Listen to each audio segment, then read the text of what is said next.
Hello, everyone. Can you all hear me?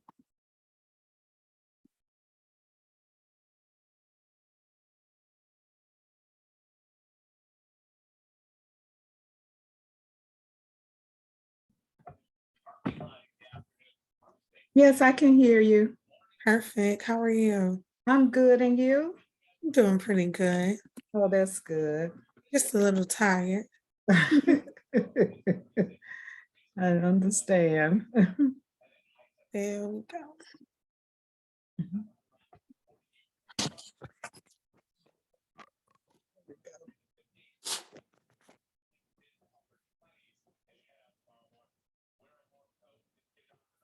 I think we'll probably give it a little more time. I know Director Smith is going to be on here, and then we're probably going to wait for a few more. I'm so used to doing this, I almost said applicants.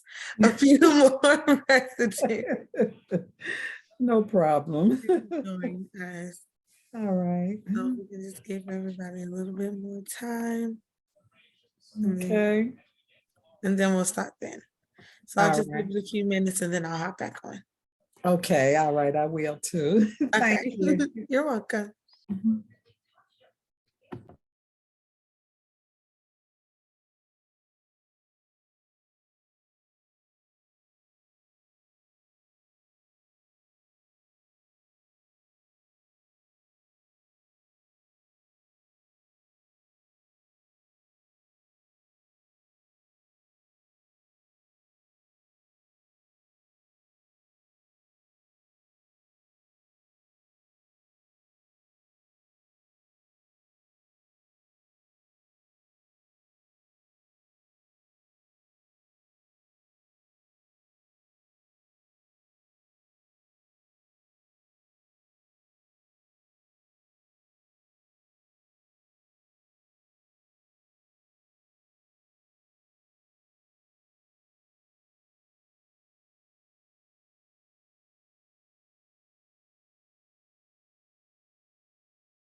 Where is everybody? Oh, here's Julie. I have no clue where everyone is. I'm taking to give it about 5 more minutes. Okay, sounds good. Thank you.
Good evening, everyone. Good evening. So happy you could make it. Good evening. Good evening, everybody. So last week, let's see. So everyone, Miss Carrie Ziegler was here, and Miss Gloria Speed, were you here last Wednesday? Yes. Yes, and Julie Airing, were you here? I was not. I'm sorry I wasn't able to make that meeting. Well, that's okay. What we did is talked about the Atlanta Regional Commission, our Atlanta Regional Commission project manager for our comp plan. He presented a status and an overview at our November, at our January, not January 18th. When was our meeting? 17th. It was the 17th, the day after the holiday. He presented the status and the draft, the first draft before council. That meeting was recorded. If you haven't had a chance or you're interested in looking at it and everything like that. One of the things that came out of that meeting, and it was one of the hot topics, was placing a statement on equity in the comprehensive plan. And it appeared that council was pretty passionate about having a specific statement. And so what we talked about last Wednesday was, you know, if a statement was something that the steering committee wanted, and then if so, just looking at the one that was presented and making any comments or providing any comments or statements to change it or revise it in any kind of way. So you may have received it, because I believe we sent the email out to everyone on the steering committee just to ask and get input. But these meeting, last week's meeting, this meeting tonight, as well as next Wednesday, these are additional meetings outside of the meetings that the steering committee committed to. And they're not mandatory or any site, or anything of that sort. But what we wanted to do was to give the steering committee the chance to kind of guide us, the staff, in a way to where when we're looking and reviewing the document, if we've missed anything, if there's anything glaring, or if you're passionate about a specific section of the comp plan, to please use this time to let us know. We are recording the meeting. So when we go through it to make final adjustments, we'll have the steering committee's thoughts and words integrated into the document. So it's not a structured meeting to a point where we'll have, you know, an agenda. But I do see that Taylor, she was taking copious notes, and so she's put those on the screen for us to see if we want to discuss those. We could do that, or if there are any other comments that you all would like to have recorded. So when we are again going through the document, we'll make sure that these comments are integrated into the document. And when it comes back to us, you know, of course, you'll get the second draft as well to look at. But really the intent is really to capture the steering committee's wishes into the document. Kimberly, one thing that I would add to this equity document is I would include environmental concerns in this third paragraph, where the drafter of the statement says that East Point will prioritize health equity. And then it says through policies that reinforce and address, and it focuses on food, affordable housing, education, and resilient neighborhoods. Okay. And even though resilient neighborhoods could be seen as including environmental concerns, it's not explicitly stated. And I do see that you do reference, the drafter does reference the environment in the first paragraph, but I believe it needs to be referenced again in this third paragraph. Third paragraph of the equity Equity statement. statement. Yeah, And, you know, it could be clean air, water, and soil, okay. something like that. Water and soil. Yeah. I like that. I like that a lot. And then, what do you think, being very specific like that, I think is great. And then maybe adding something like environmental justice, something like that as well. That kind of covers environmental justice, would cover the discrepancies in how different things are placed in communities and disparate communities or whatnot. Or just being clear with the clean air, water, and soil is more Yeah. specific, where you don't have to dwell on the environmental justice, but I was just throwing it out there if that was a term that should be included. You know, my sense is, I know these documents are supposed to be high level, and but what I've seen over the years in the city council meetings that I've attended on the internet, is that the more specific guidance there is in a policy, the better, or a statement, an aspirational statement, the better it seems to work for the city council, because, and the heads of the different departments, because there's a natural turnover with our city council representatives and so forth, and they don't always know the history of a place.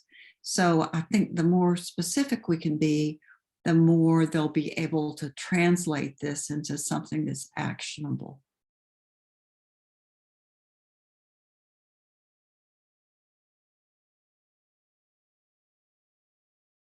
I completely agree with you, and think that that will be very helpful, not only to those that may come after, but to the staff that will be using it as well. So, Okay. so we have notated that. Are there any other places that you all would like to provide comments on? And it doesn't all have to be done here. We take emails as well. You can call us up later. The draft and the review process is going to be an ongoing process over the next 4 to 6 weeks, and maybe the next 8 weeks, depending on when we get it back from DCA. We do plan to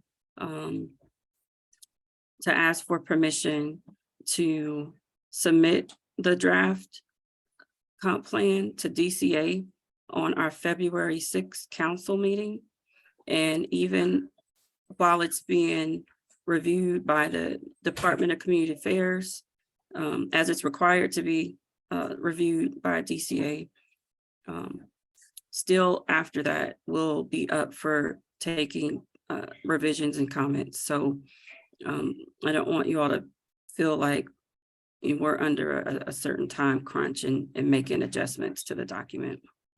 One thing I would add also, Kimberly, is I don't know whether the document is still in the format of the PowerPoint deck, but I think it was like a 270 page PowerPoint deck.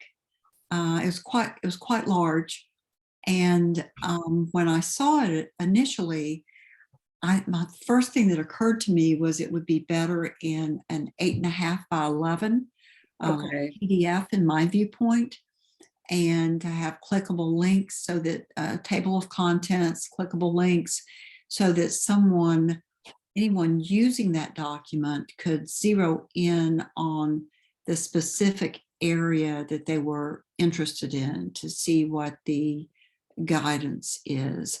A a deck, a PowerPoint deck that's that large is just not easy to navigate, and most people won't take the time. But I think if it's converted into the PDF document with clickable links and a good table of contents, that more people would be inclined to The sit review. and rely on it. Okay, I will definitely pass that along to Andrew. And Taylor, did you notice that it was in PowerPoint when he So sent it to us? when he sent it to us, there was a link and then you can download it as a PDF. So I tried to send it as a PDF as well as the link, but for some emails, like your email, for instance, it's too big to be sent to you via email. So I had to get sent in 2 different ways.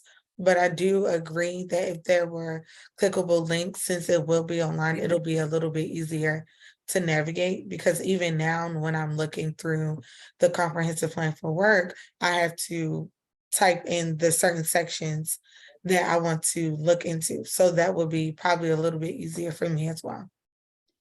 Taylor, Yes. I agree it was in a PDF, but it was a PowerPoint format in a PDF.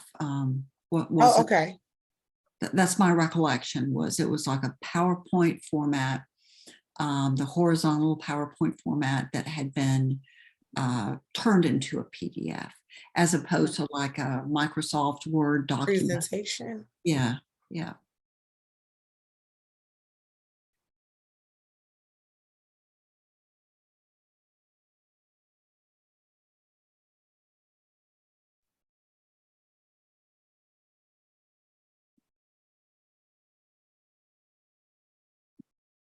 Can I say something?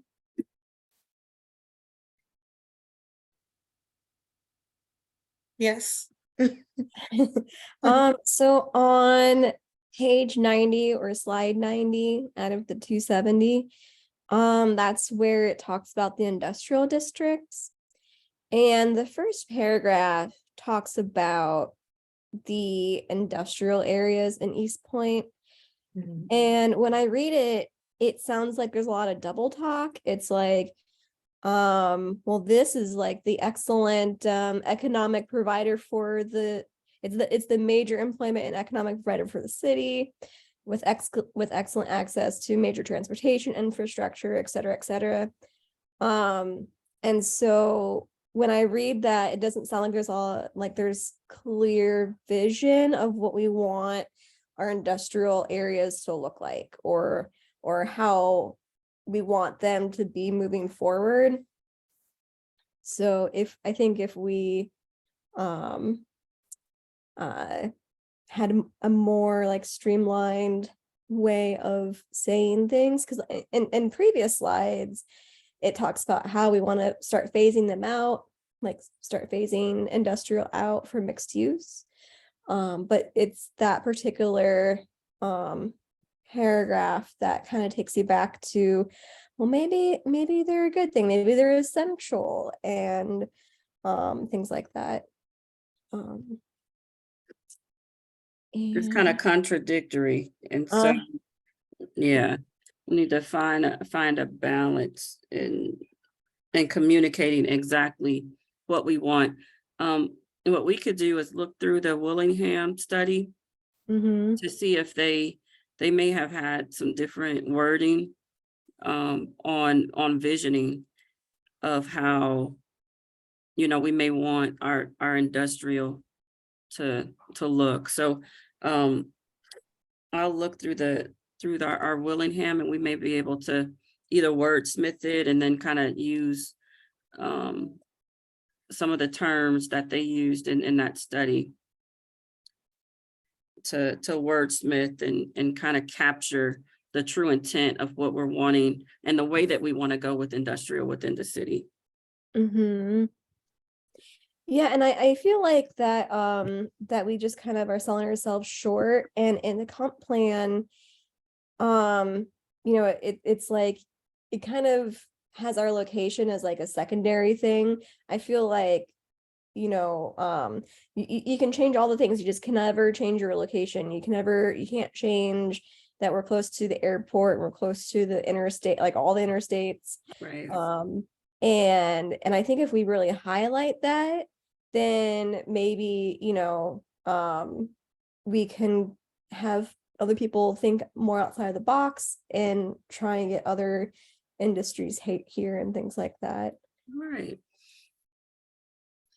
Yeah, you know, I noticed something yesterday, and I take 166 to go different places to get home and to get to the city of Atlanta, to get to the airport. And I went to the airport a different way yesterday, and I took Main Street to 166, and then I was on 75 so fast. It was amazing. I usually go down Cleveland Avenue and just take that drive, and I didn't realize that I could be there so much faster the way I went yesterday. So you are right. We are very close and have a lot of access to several different interstates and highways.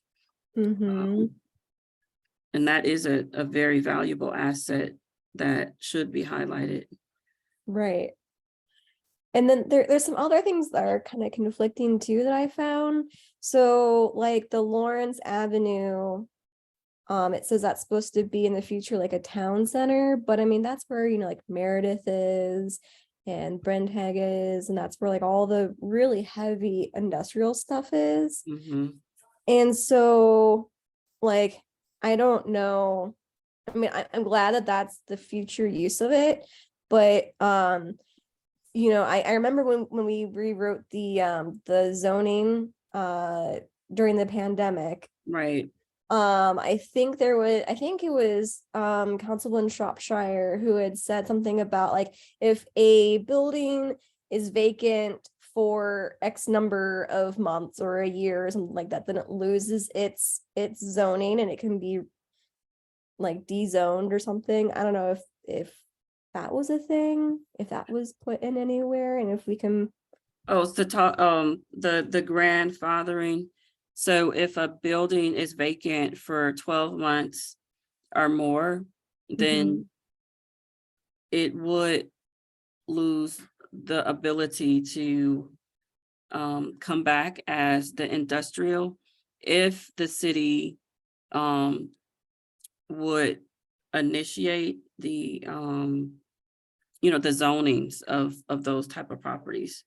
And another way to safeguard is to change the land use to what we want it, you know, we would want it to be as well. So yeah, there is a way of losing the grandfathering if a building becomes vacant.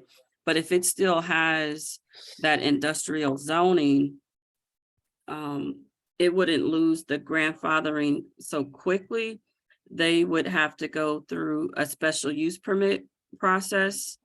It wouldn't be a use that they could use outright based on how we wrote the new industrial I-1 and I-2 text amendments during the pandemic. We pulled out a lot of those heavy industrial uses as permitted uses by right. And, you know, legally, technically, you know, we're not allowed to just take it out outright. I mean, we could, you know, we'll get sued, but so what we did instead was allow it where it would have to come through council for a second review. And if we have the policies in place in the comp plan that does not support it, then our job as planners, we would not be able to support it or recommend approval for industrial to come back to that space. And so over time, that's supposed to be the way to kind of grow it in the way that, you know, we want the future to look. So in a nutshell, I don't know how do you think we would explain it? I don't know how we would explain that in a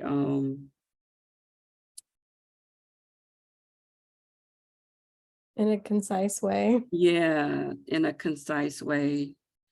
I guess we could just kind of spell it out, you know, how that would work. By explaining the intent of the I-1 and the I-2 and the MXI just explaining what the intent of those zoning, just the new zoning district, the text amendments that we did. I think that may be a great way to capture that. And I think it's important that it is written in there. Thanks for bringing that up, because developers and investors, the intent of the comp plan is for an investor to look at the document to see what the vision is for the city. So if we have that specifically stated in there, then they would know on the front end, the city of East Point is not interested in the heavy industrial type uses that could potentially be harmful to the health, safety, and welfare of the citizens. Mm-hmm. And I don't know if this is like a topic to talk about now or later, but I know that y'all already rewrote some of the zoning. But I remember for like the Microsoft Center, we ended up finding out that you do need like a residential zone to have a power plant put on the site. Oh my gosh, yes. So so I don't know in the comp plan if we can say something like we're going to investigate, or I don't know, investigate, but like we're gonna review our zoning code or something. Right. Yeah, let me take a note of that. Yeah, that who would have known when we were doing the text amendments for I-1, I-2, creating the MXCI and creating the warehouse that specifically speaks to warehousing and tractor trailer traffic and all of that kind of stuff.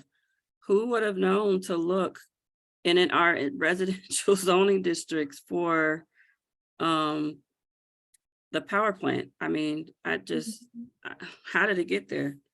Right. How did it get there, and how long has it been there? That was just the most bizarre thing that I've seen, I think, since I've been here. Yeah, very, very surprising to see in text, like in black and white writing.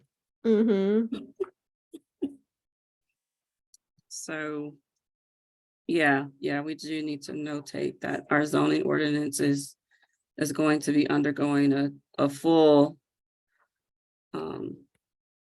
overhaul. Yeah. Any other things that you saw that maybe contradict, or we need to add or take a second look at, or wordsmith to make it more clear and concise?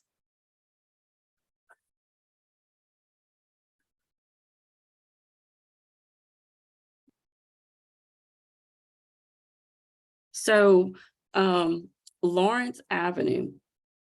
So you were saying that's where most of the heavy industrial zone land uses are. And there was a project that came in. I cannot remember the use of the building, but it was it was some type of sports, maybe in a fencing facility or some type of gymnastics facility. It was off of Lawrence Avenue, and it was repurposed for an event center, and it went through the full rezoning, and it was prior to the new MXCI zoning district. And so it was zoned to mixed use.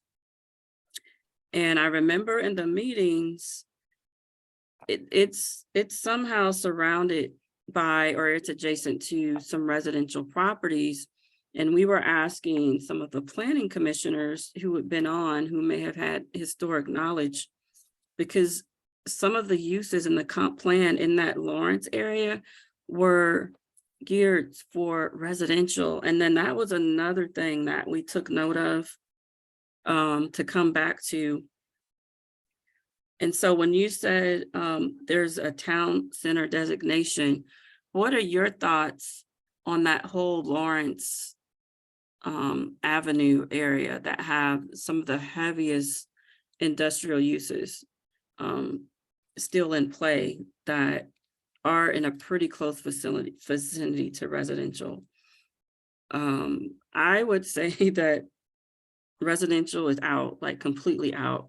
And if we still have any holes that we would immediately need to make that adjustment on the future development map. And I just wanted to know your thoughts on that. Yeah, I would agree for we shouldn't have anybody living over there. I mean, but then again, like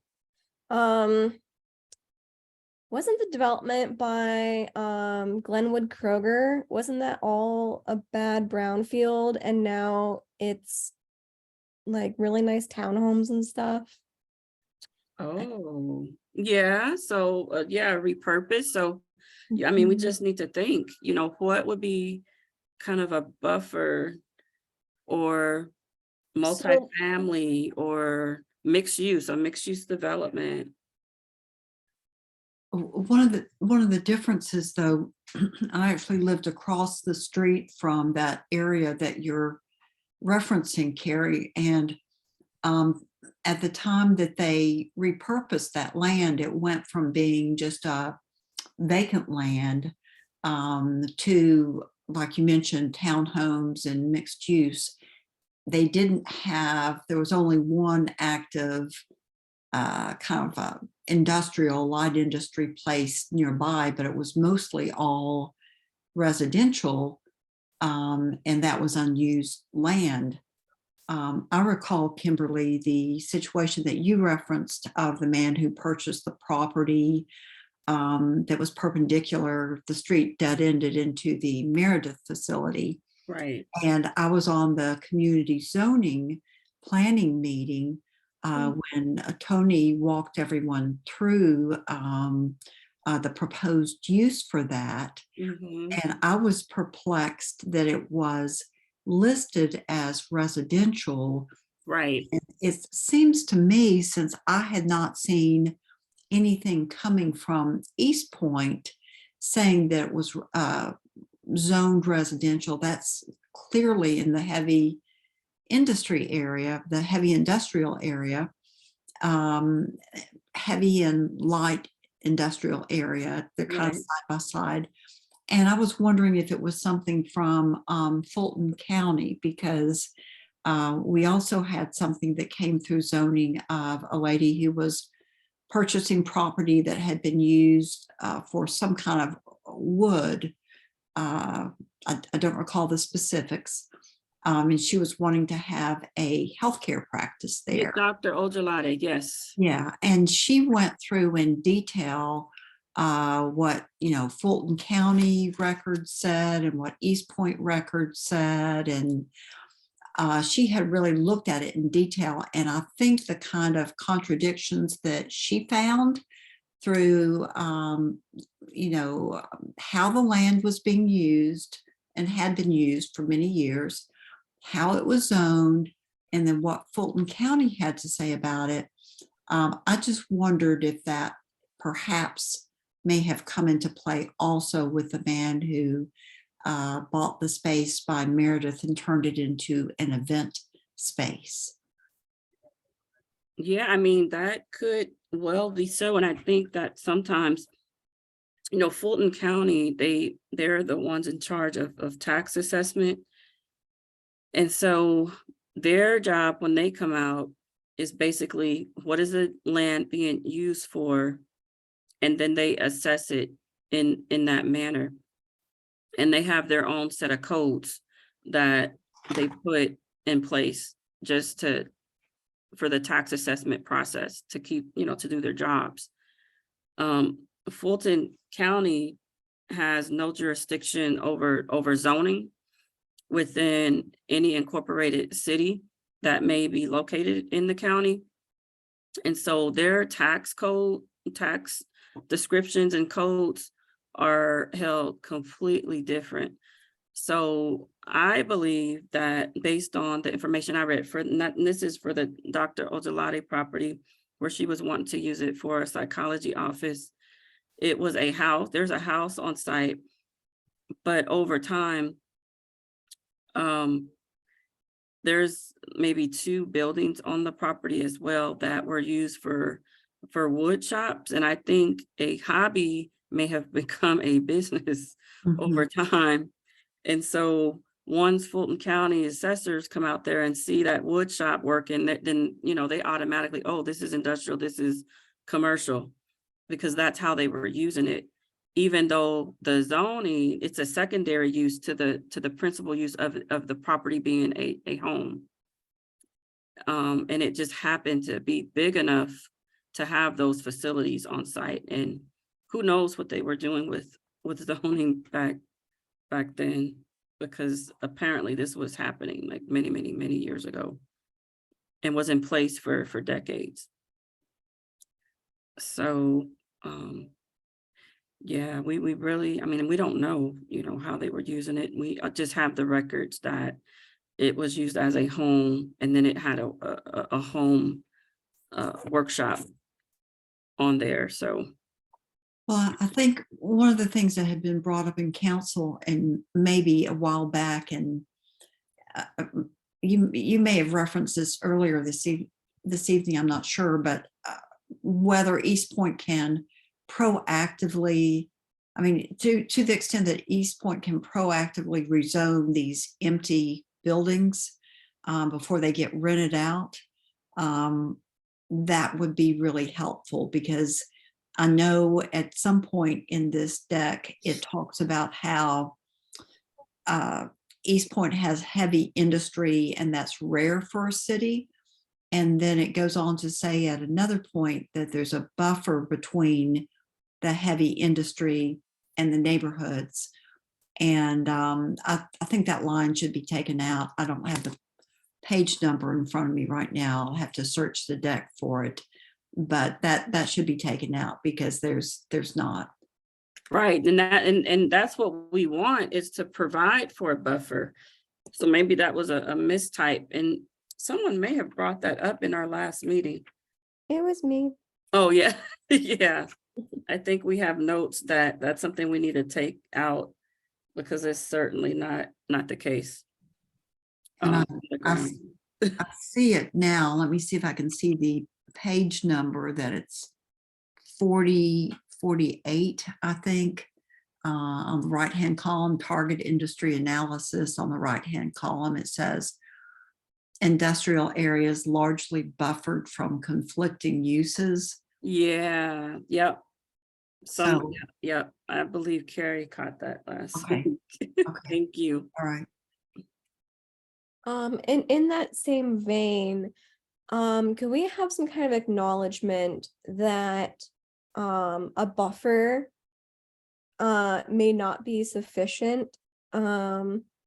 So because right now, like when I'm hearing this, it sounds like, oh, well, all we need to do is provide a buffer and they will be fine. But the thing is that, you know, these manufacturing plants, because it goes up in the air and it gets carried by the wind and things, it can affect miles away.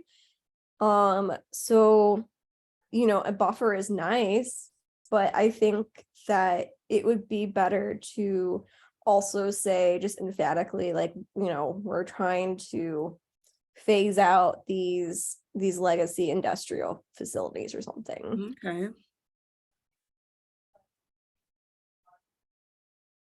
Because I talked to some of the people who approved the movement from an I-1 to I-2 zoning over on Oakley, not Oakley, Oakley's I-1, but like the Lawrence area and stuff. And I was like, well, what were you thinking? Like, you know, we have Jefferson Park and Colonial Hills right here. And they're like, oh, well, you know, it's all concentrated in one spot. I'm like, yeah, but that's not how the environment works. Like, Right. Right. Okay. A buffer statement. And a definition. yeah. And I think in some of the uses, when they're really, really heavy uses, there were some of the uses that were pulled out of the permitted use by right and placed in the special use category. And once they were placed in the special use category, where they had to come back before Planning Commission and Council for a final decision, there were conditions placed in there, and a lot of them added at least a mile. If they were within a mile of a school, a lake, a water body, residential, then, they would not be allowed they would not be allowed in that, on that parcel of land. And so we tried to capture it that way to make sure that even though we were allowing them to go through the special use process, that we were being very clear that it was not our intent for them to actually be able to locate there. Mhm. Yeah. So yeah, I think a statement would be good to just so to be transparent that, yeah, you may be given an option to go through that process, but ultimately that's not the intent. We're literally trying to just phase out, like you were saying. Mhm. East Point has had its fair share. For sure. Oh, I bet. Yeah, we've had our fair share. I don't want to know the stuff I don't know. Like, Yeah. There was another area too, and I'll see if I can find it, but it refers to gray fields, and it says, I got there and then it disappeared. Here we go. Land use and economic development issues. Mhm. Investment is needed on some industrial sites, quote, gray fields, end quote, and other commercial areas throughout the city. There are unknown environmental hazards that complicate the redevelopment of certain sites. Mhm. I think that the statement, there are unknown environmental hazards that Mhm. complicate the redevelopment of certain sites Mhm. should be removed, because the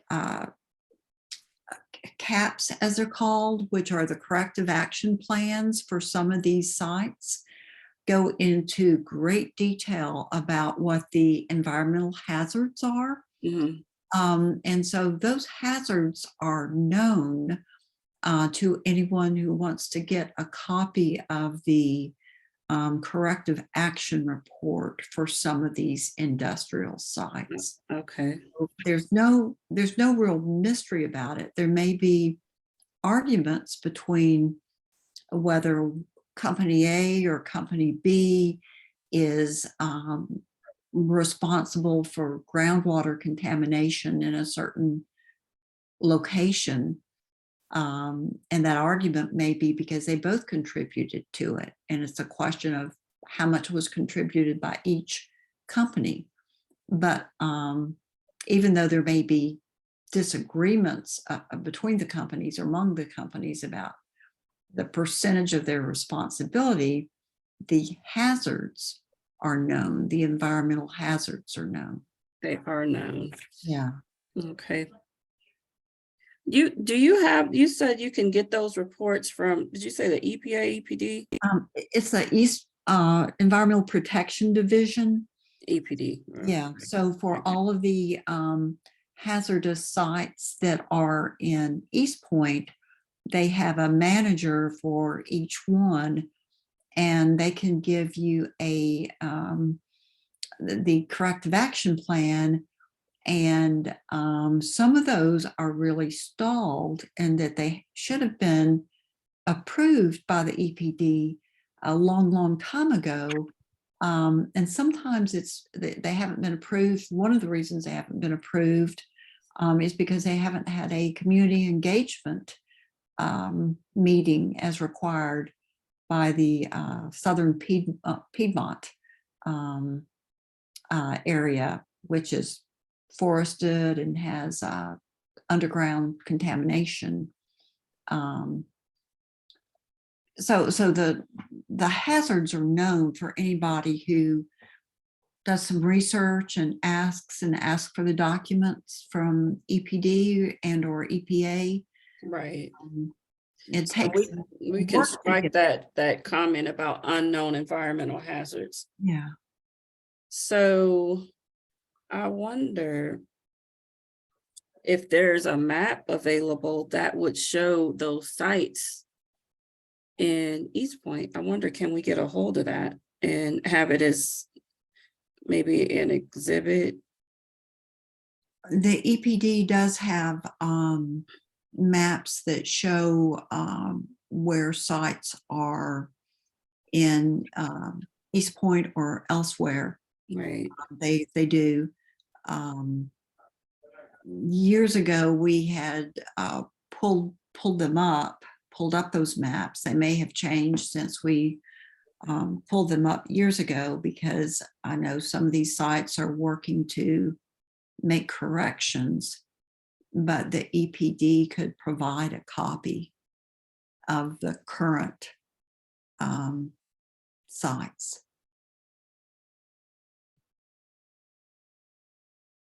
Right. And I hope this isn't off topic, but I know that Partnership for Southern Equity attempted to map out some things.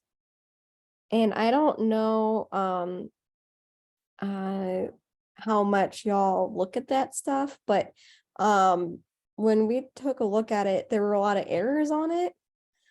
Oh, wow. Okay.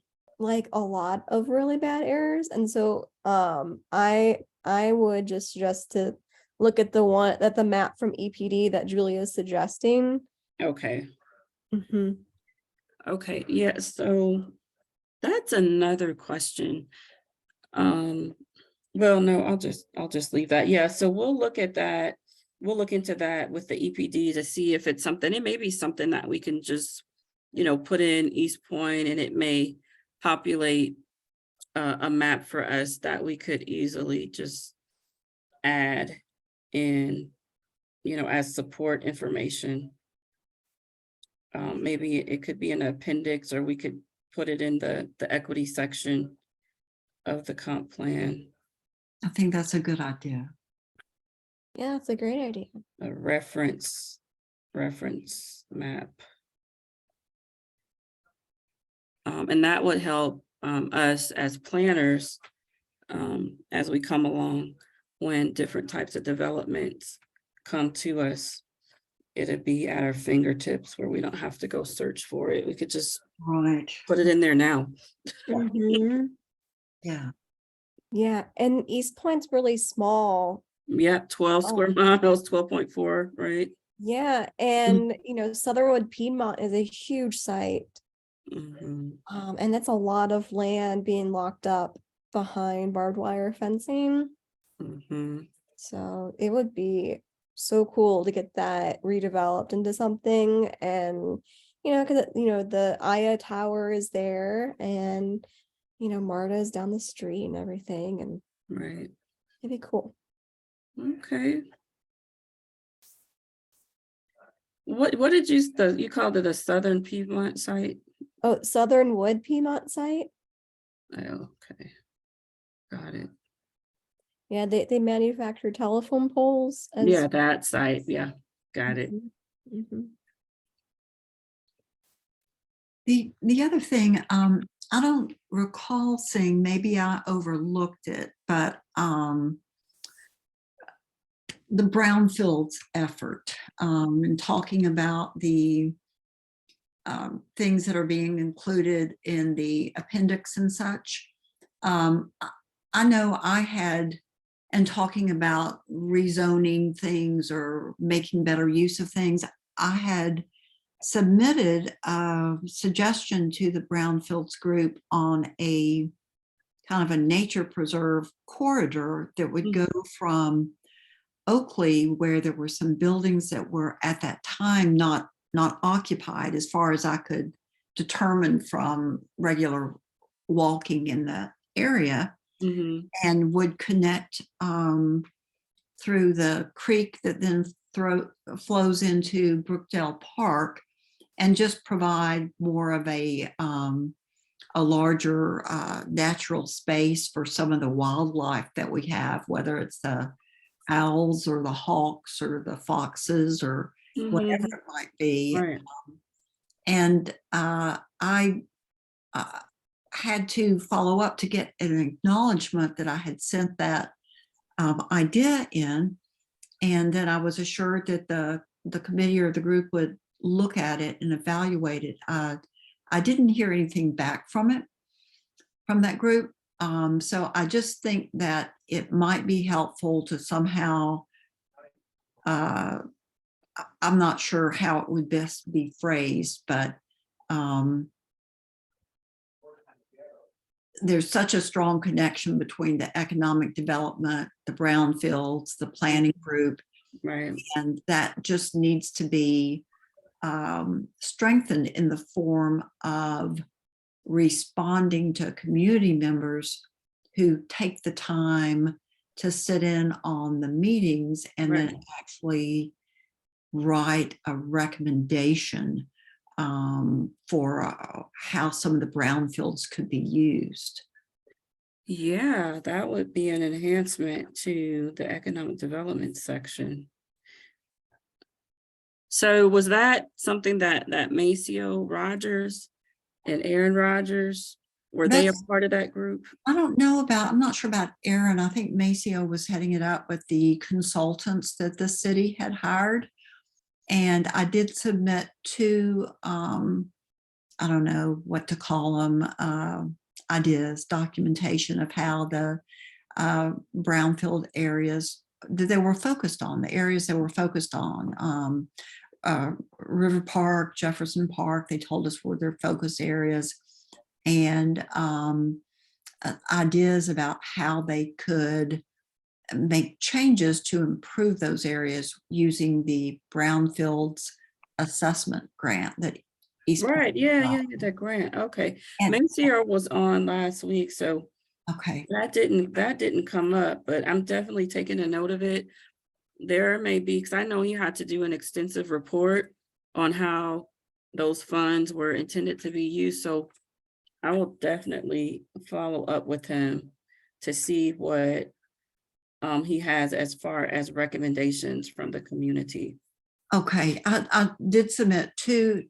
One was focused on Jefferson Park, like I just mentioned, connecting unused land on Oakley and green space to Brookdale Park. And the other was focused on River Park and assessing, that blue water that we all, Right. that we know is contaminated with different heavy metals. Right. And not just the area by the school and by the playground, but also going behind people's homes where it's fenced off. I thought that assessment grant, given the documentation that I included from the EPA,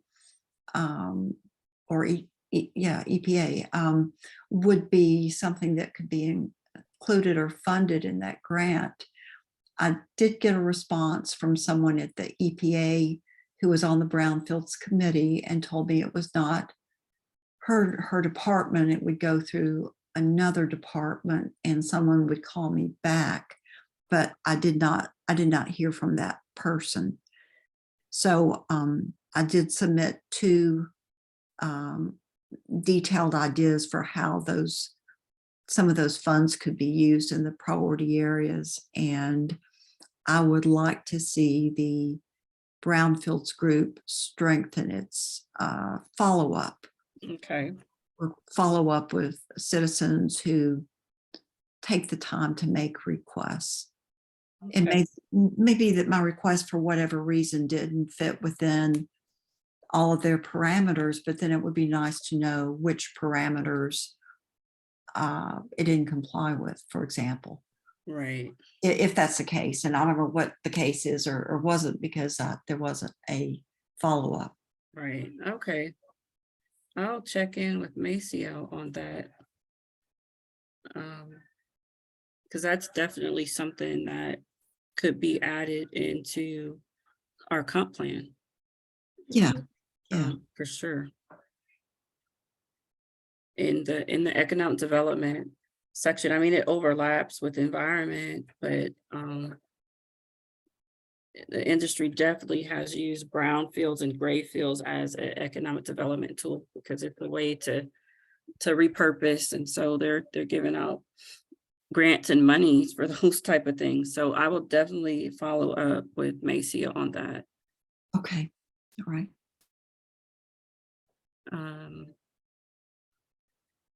Are there any other comments? I see that Matthew Risher is an attendee. So I don't know if he's able to unmute himself. Right, he was our transportation person. Mm-hmm. Let's see. I don't see it. Oh, wait, let's see. Let's see. Oh, I do see him. Let me see if I could pull him over to the side.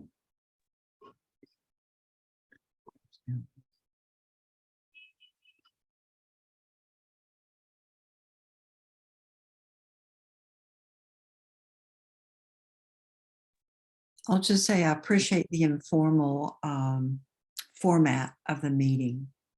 It gives us the opportunity to provide plenty of input, and I appreciate that format. Well, you are very welcome because it is our intent to capture all of your comments. Because the last thing we wanted to do is have this move forward, and our steering committee who committed to, to reviewing the document and providing, us guidance, not have you have opportunity to provide meaningful comments to us to use. So I appreciate that you appreciate. Mr. Matthew Risher, can you hear us? Yes, hi, can you hear me? Okay, yeah. So all right, so Great. you're over to the side with us. Great. Yeah, sorry about that. I was a little bit late joining. Oh, no, no problem. So I mean, I did get through the plan, and I have a couple of just kind of minor comments throughout, but I can follow those up via email. They're not really earth shattering. Right. Let's see. I mean, the main one that like might really warrant some discussion is it's kind of in the neighborhood character areas, and I'm not sure if that's referencing a different plan or if that's actually part of this plan. But specifically in the traditional urban neighborhood character area, one of the bullet points in there states review parking regulations and restrictions so that on-street parking does not impede traffic flow. That kind of stuck out to me a little bit. I do live in the traditional urban neighborhood zone, and to me, having the on-street parking in some ways is like a form of traffic calming. I don't necessarily, as a resident, I don't necessarily want, really unimpeded traffic flow going past my home and through my neighborhood. So I think maybe that one bullet could be reworded or rethought in some way. Okay. Because I'm not again, I'm not really certain that traffic flow should necessarily be a priority in a residential area. Right. Maybe something more along the lines of, to maintain circulation or something like that. But Right. Maintain traffic flow to me, at least in the transportation world, is, level of service and throughput. And, I don't really want, I don't want a lot of traffic going really fast. I kind of enjoy the on-street parking and how it, slows people down a little bit, makes drivers pay attention a little bit more to their surroundings rather than just assuming they, own the whole road. Yeah, because then you'll be asking for, I know a lot of people ask for the speed bumps. Exactly. And, open it up too much. Just, different things like that, on-street parking or, wider sidewalks or bike lanes, et cetera, are all methods to just give that sort of visual cue that the street is a shared space, and that, that added complexity does really signal to drivers, to slow down and pay attention, where, if you're just, have, free reign curb to curb and it's, a big wide open space, I think that just psychologically triggers people to just hit the gas a little bit. Right. Okay. Let me see. Any other ones that stick out? Let's see. So this is down into the corridors and gateways in that same kind of character areas. Mhm. So one of the bullets in future patterns is safe pedestrian crossings at major nodes and destinations, including Main Street at the MARTA station and Camp Creek Parkway at the marketplace. Mhm. So there was a really great installation of a hawk crossing at on Main Street at the MARTA station. Mhm. So that may not necessarily be a future pattern, but on that same vein, some other places that could be called out of major corridors and gateways that could use improved pedestrian crossings include East Point Street, Church Street, Sem Street, and I'm sure there's numerous others. Washington Road comes to mind. So maybe that one particular bullet could also be a little bit more broad Okay. for pedestrian crossings on kind of major corridors, gateways.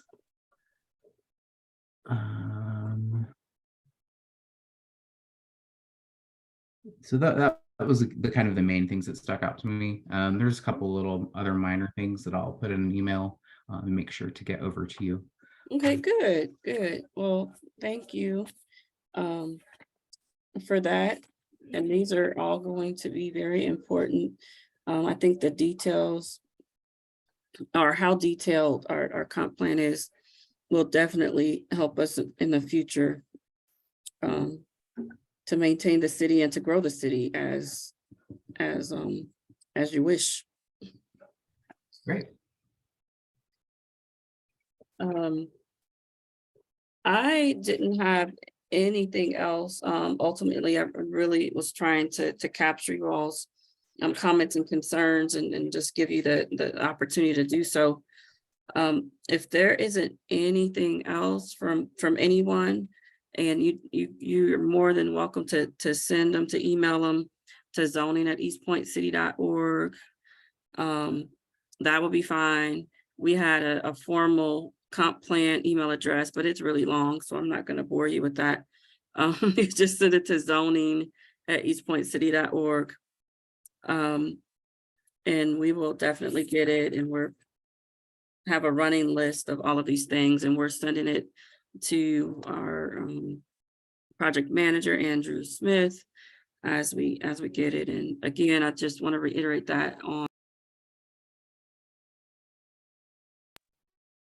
on February 6th, it is our intent to ask for permission from council to submit the draft to the DCA to start their review. And their review is about 4 to 6 weeks.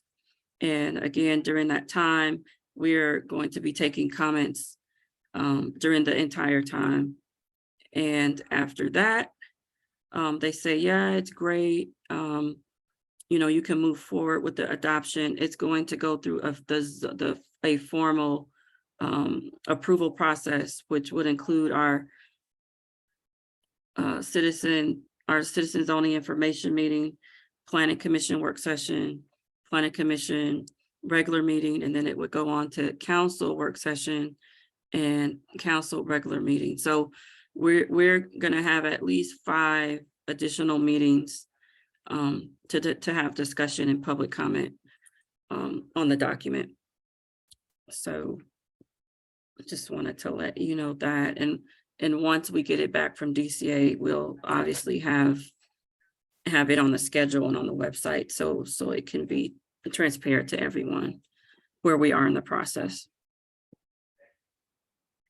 Kimberly, you mentioned that there was a link to the recording where the project manager explained the comp plan, the draft comp plan a week ago. Yes. Provide that link. Yes, let's see if I could find it really quickly. Or Taylor, if you could find it quicker, it should be on the It'll be on the city's city clerk. Facebook page. I'm gonna find it and send it in the chat. Okay, thank you. You're welcome. And we should have sent it. I think, yeah, you got it. You mentioned the PowerPoint deck, so it was included in that. Yeah, but besides that, I mean, I thank you all for all of your time. and effort that you're putting into this. And I think that it's going to make for a really good document that will help the city manage how the city grows in the future. And the good thing about comp plans is they're a live living document. So we're constantly making changes to it. So I think having a good foundation and base is going to be great. So this process that we're going through and getting the comments from you all is going to make it a really, really good, strong document. So thank you again and again. I've also added the link in the chat if you have access to it. And if you like, I can send it via email as well. I'm sorry, I clicked on the link and it looks like it's the redistricting meeting. Oh yeah, it should be January 17th. Let's see.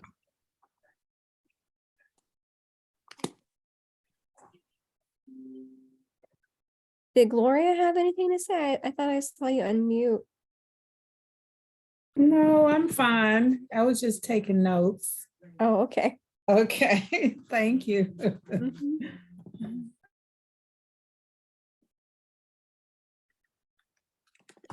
Yeah, just to echo Julie's sentiment, I do really appreciate this informal setup. It's a really, a good way for all of us to take turns and listen to one another. And, I really appreciate you all listening to us and taking notes and things.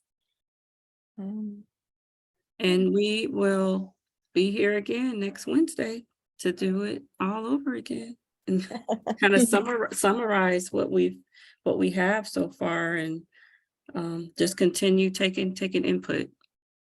We want you to guide us and to steer us in the right direction. Okay. All right, so I did update the chat with the new link if you have access to it. Okay, let's see. Yes, thank you, Taylor. You're welcome. And if you like, when I send the new invitation for Wednesday's meeting, I'll also send this as well, so you can have both. Okay, great. It's more accessible from Facebook than it is from the city website. It sure is. Wow, okay. To start checking out Facebook for reference. Okay, well, again, thank you. We're gonna do the same time, same place next Wednesday. Yep, be there, Okay. be square. And we will keep you posted along the way as we move through the process. We'll be making sure that we send out updates and calendars, invites, and all of that sort of thing to all the meetings that we're having in reference to the comp plan update process, specifically to the steering committee. Okay. And that is all for this evening. And have a great rest of the evening and the rest of the week, and enjoy your weekend. Until next Wednesday. Thank you. Thank you. you. Sounds good, Good night. everybody. Have a good Thank you. Bye. Bye-bye. Take care. Bye. Bye.